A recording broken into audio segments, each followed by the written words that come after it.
Amém. Glória seja dada ao nome do nosso Deus. Nós, como já dissemos aqui várias vezes, nós não desanimamos. A nossa fé está no Senhor.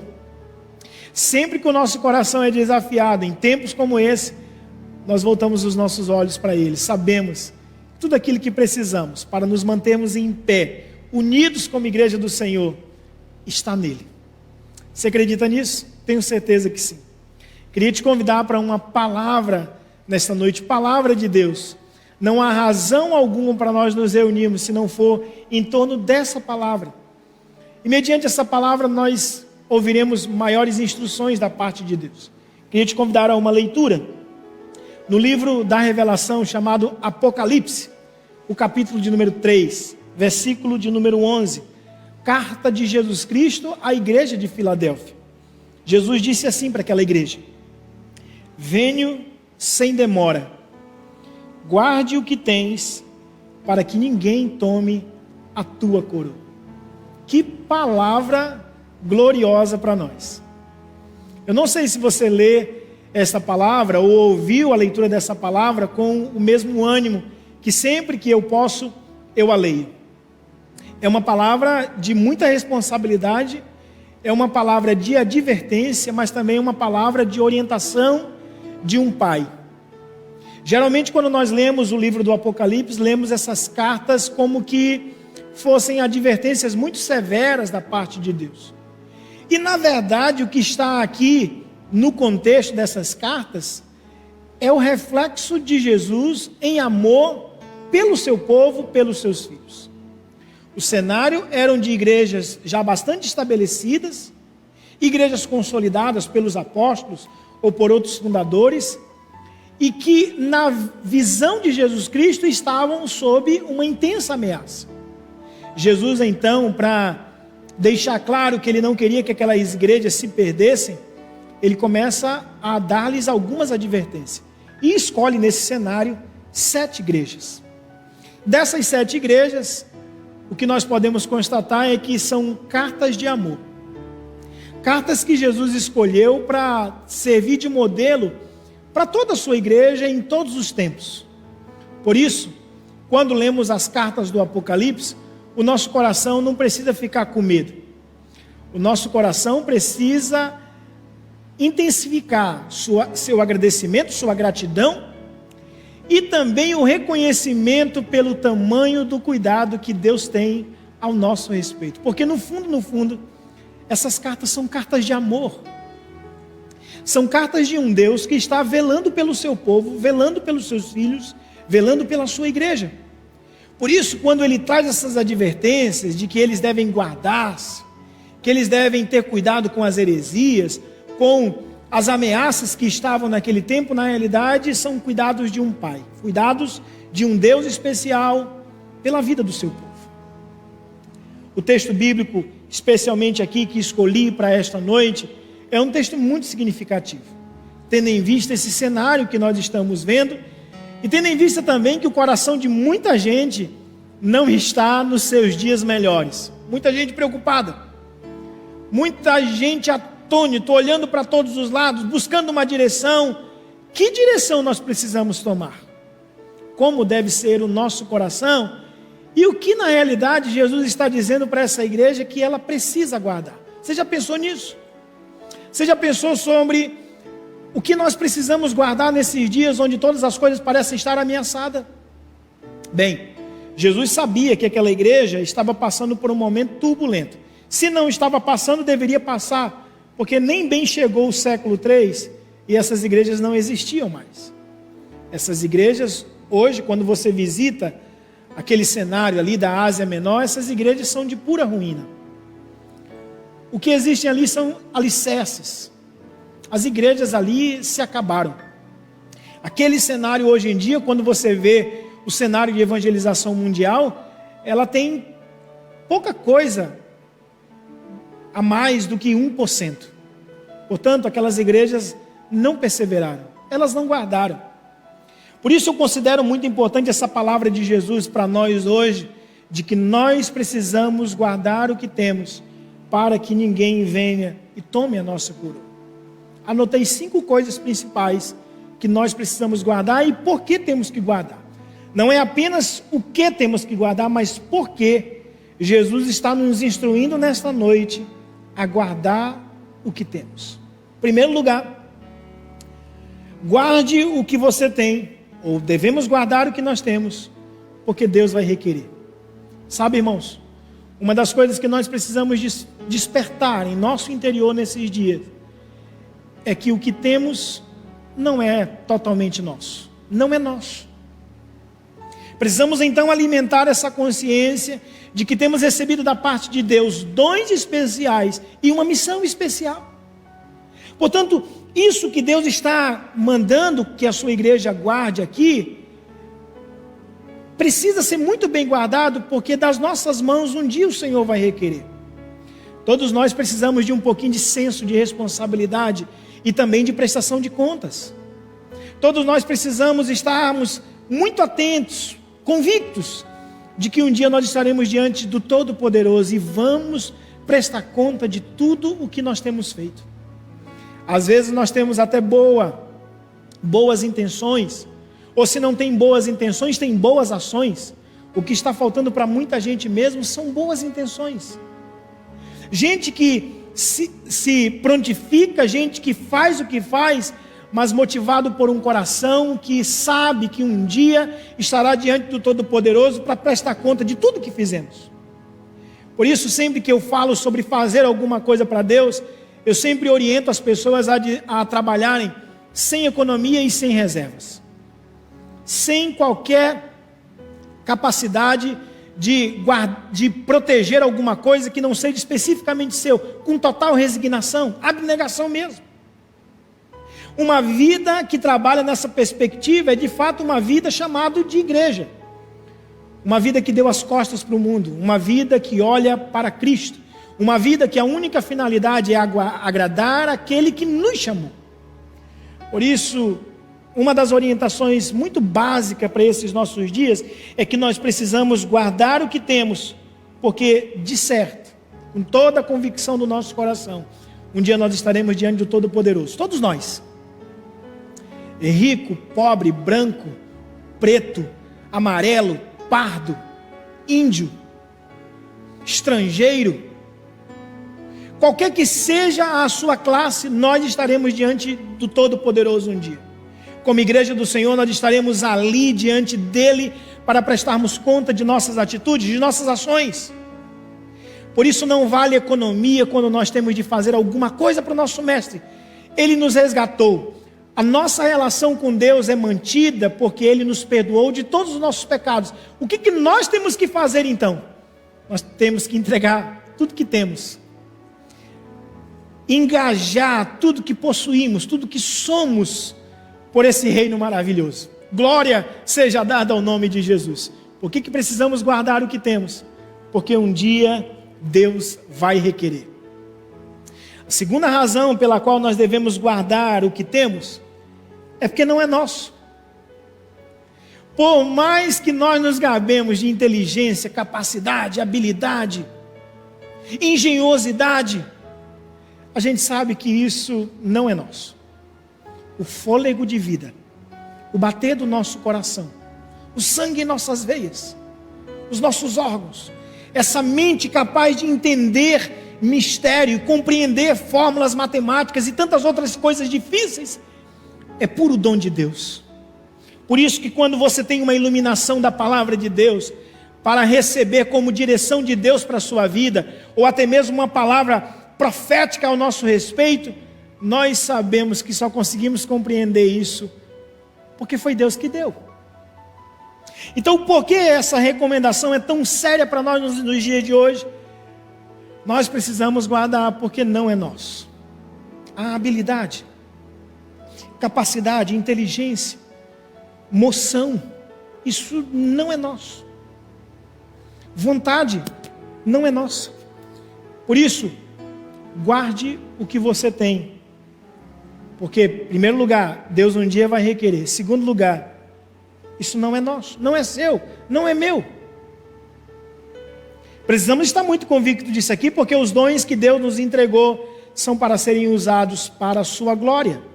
Você nunca jamais deve esquecer que o propósito principal de fazermos o que fazemos e sermos quem somos, somos filhos de Deus, somos resgatados pelo seu amor, tudo isso é para a glória do Pai, para a glória do Filho, para a glória do Espírito Santo.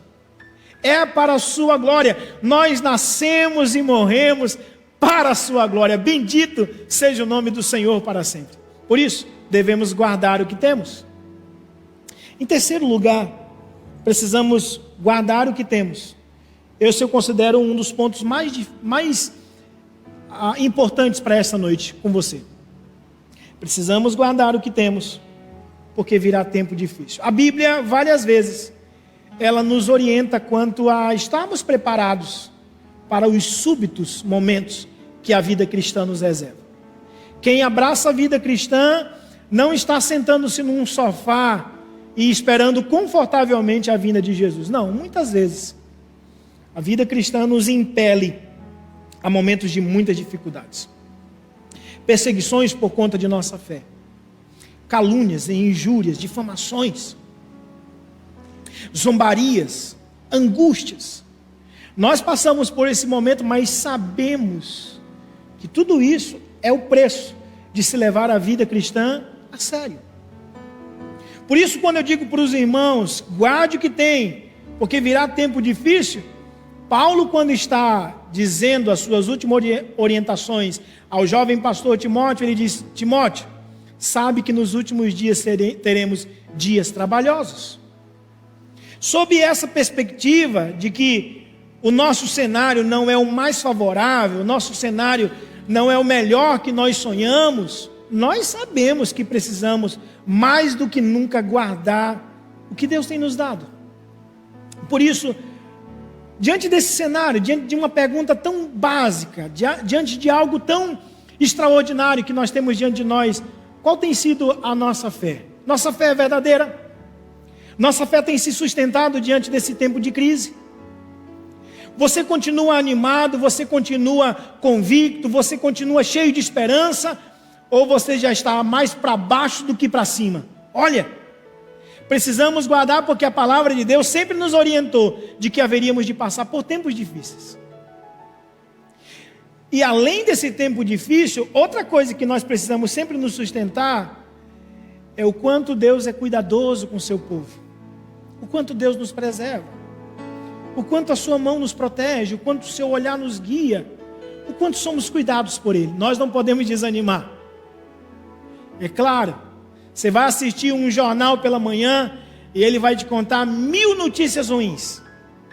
Você vai assistir o jornal da tarde, ele vai te dizer outras notícias ruins. E à noite vão fazer uma retrospectiva de tudo, dizendo que o nosso dia foi péssimo, mas os nossos olhos, a nossa convicção interior, guarda profundamente a certeza de que o Senhor já nos preparou para esse tempo, de que Ele nos guardou para esse tempo, que Ele nos guiou, e todas as orientações que nós recebemos até esse dia de hoje foram para que nós tivéssemos mais fé do que em qualquer outra época. Deus está exigindo muito de nós, eu reconheço, exigindo muito. Eu sei de alguns crentes que possivelmente estejam bastante desanimados, mas a palavra de Deus já tinha nos advertido tudo isso. Ela já tinha nos predito, já tinha nos direcionado para um tempo de dificuldade, e nesse tempo de dificuldade nós precisamos guardar o que o Senhor tem nos dado. Como vai a sua fé? Como vai a sua esperança? Como vai a certeza de que Deus continua no controle de todas as coisas? Está tudo bem? Você continua confiante? Você continua cheio de esperança? Sua fé está transbordando em seu coração? Sua mente ainda consegue ver sinais de que Deus está no controle de todas as coisas? Ótimos, parabéns para você. Continue assim, não desanime, não olhe para trás, não desacelere ainda, não perca o ritmo, não pare no meio da jornada, continue olhando para Jesus, olhando para frente. Bendito seja o nome do Senhor para sempre.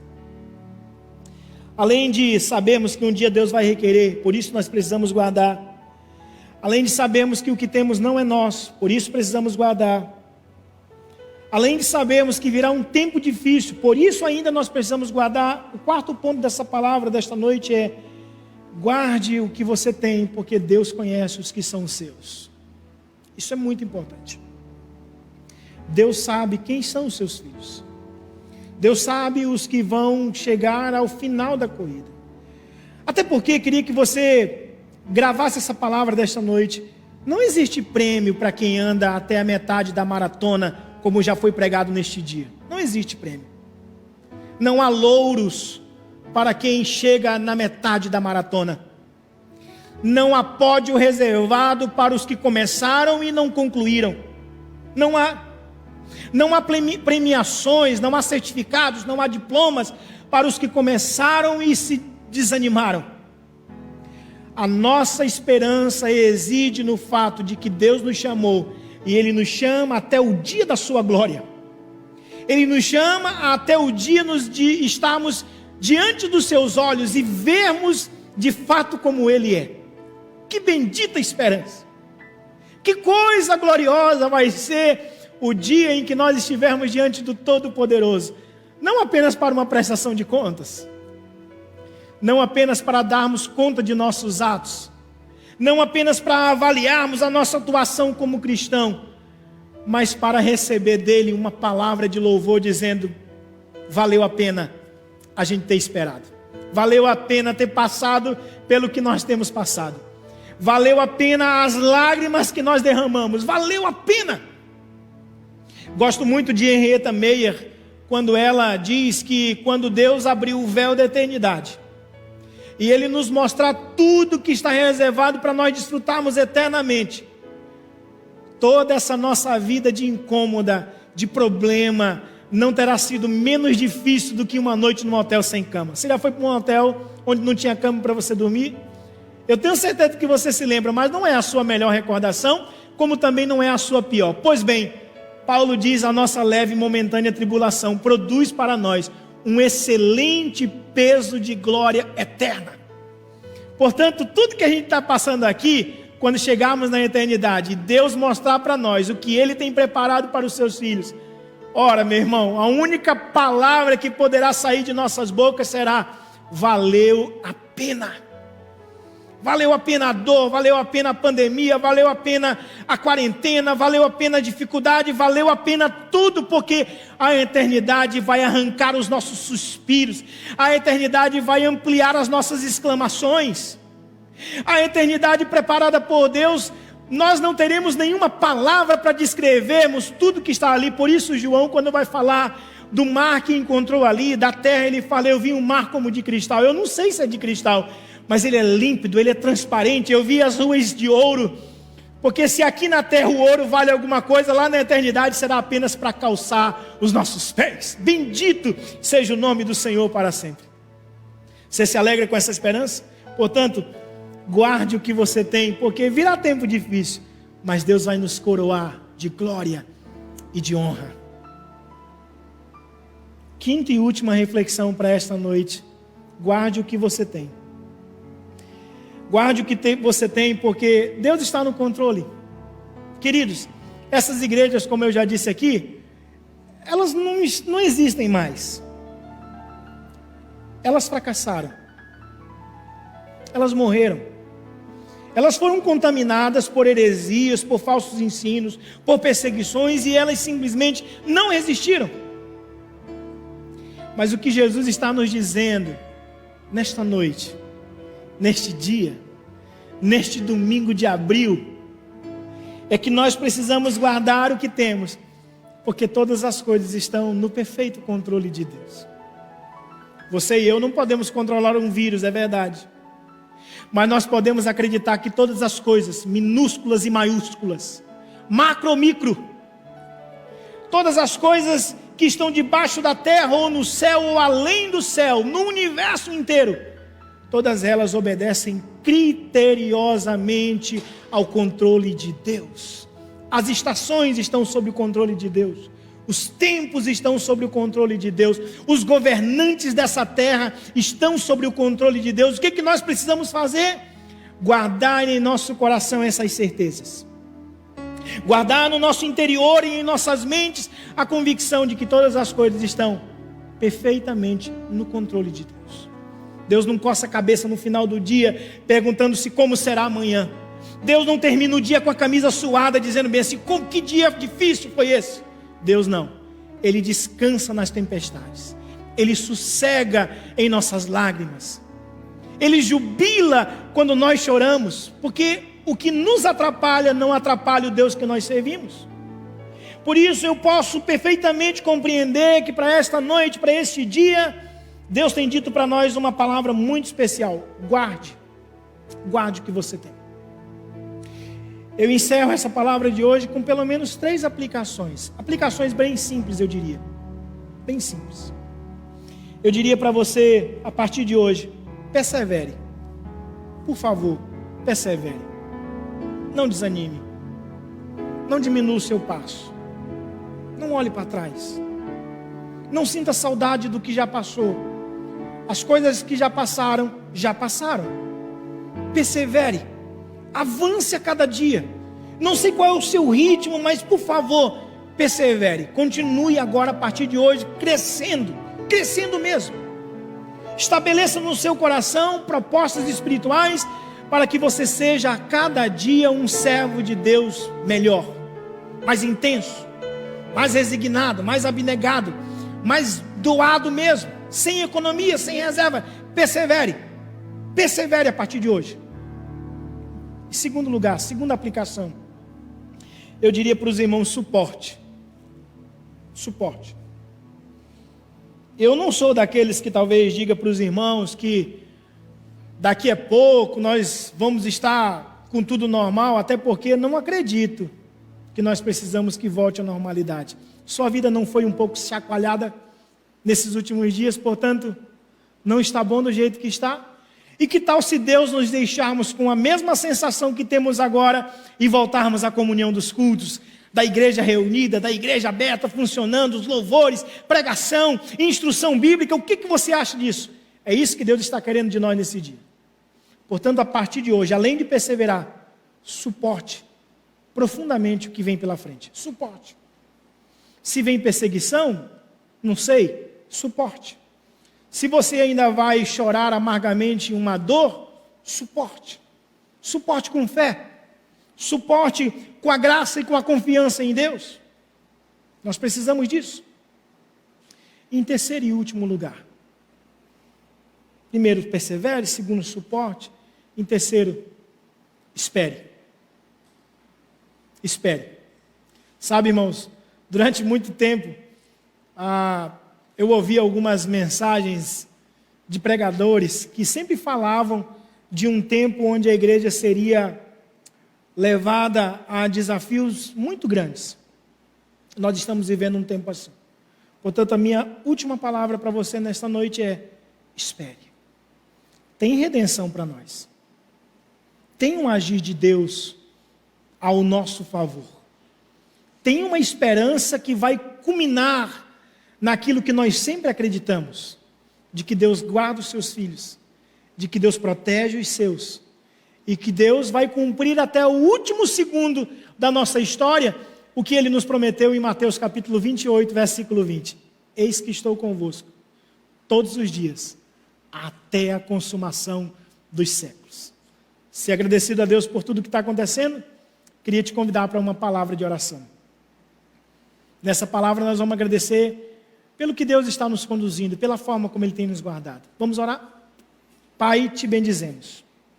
Te agradecemos, porque nós sabemos, Deus, que podemos olhar para todas as situações e continuarmos crendo no Senhor. A nossa fé não desanima, a nossa fé não se abala, o nosso coração pode até estremecer, mas ele está firmado na rocha que é Cristo. Os nossos pés não deslizam, nós não escorregamos na fé. Aqui e acolá a gente pode até se sentir um tanto ameaçado, mas sabemos que o teu escudo é a nossa proteção. Nós sabemos que o Senhor está do nosso lado e que nós não precisamos temer nenhuma praga. Nós não precisamos temer o meio-dia, nem a meia-noite. Nossos olhos estão postos em Ti. Por isso, Deus, grava em nossos corações essa palavra hoje, Grava em nossos corações essa palavra, ó Deus, que nos instrui a guardarmos o que o Senhor tem dado como igreja, como servo teu, como filhos teus. Eis que venho sem demora. Guarda o que tens para que ninguém tome a tua coroa. Diz-nos a palavra de Deus para nós hoje à noite. E a nossa convicção é de que é isso mesmo. Nós vamos guardar o que temos recebido, porque o inimigo pode rugir, o inimigo pode nos impregnar medo, o inimigo pode esbravejar ao nosso derredor, mas os anjos do Senhor estão acampados ao nosso redor e continuam nos guardando e nos livrando de todo mal. No nome de Jesus, eu oro e confio que o Senhor vai fazer mais do que